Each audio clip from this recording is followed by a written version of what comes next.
প্রথমে রাবার নিয়ে নিয়েছি, একটা কাঁচি নিয়ে নিয়েছি, আর একটা পেন্সিল নিয়ে নিয়েছি, আর একটা সাদা পেপার নিয়ে নিয়েছি।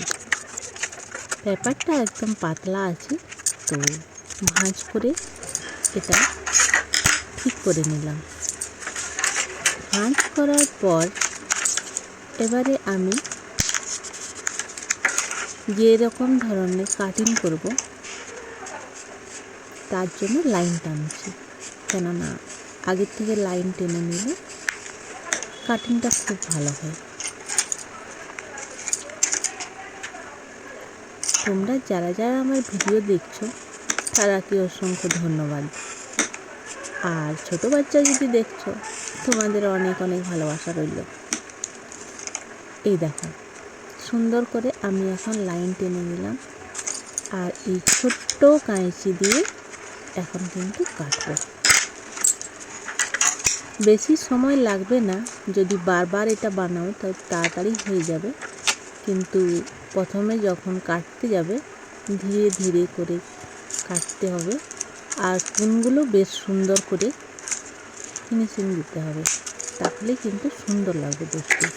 কেননা পেপার কাটিং, পেপারটা যত পাতলা হয় তত ভালো হয় কাটিং করতে, আর ধীরে ধীরে যদি পেপারটা কাটা হয় তাহলে যতটা লাইন টানা আছে ততটাই যাবে, আগে যাবে না।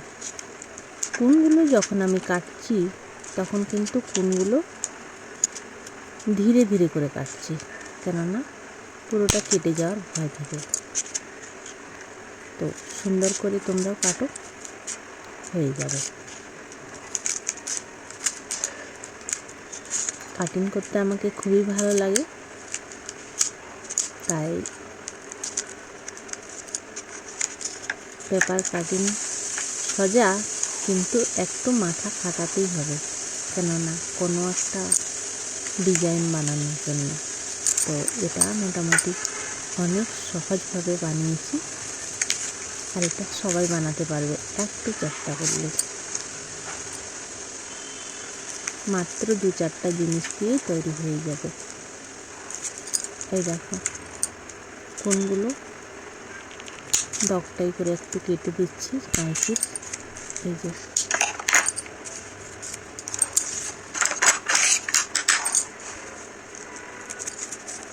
দেখো কি সুন্দর হয়েছে। একবার খুললাম, দুবার খুললাম, এখন 3বার খুলে দিলাম। দেখো 3বারে পুরোটা খুলে গেল, আর এত সুন্দর লাগছে দেখতে। এটা কিন্তু আমরা অনেক কিছু এই ডিজাইনটা ব্যবহার করতে পারবো অনেক জায়গায়। এই দেখো, ভিডিওটা দেখার জন্য অসংখ্য ধন্যবাদ তোমাদের।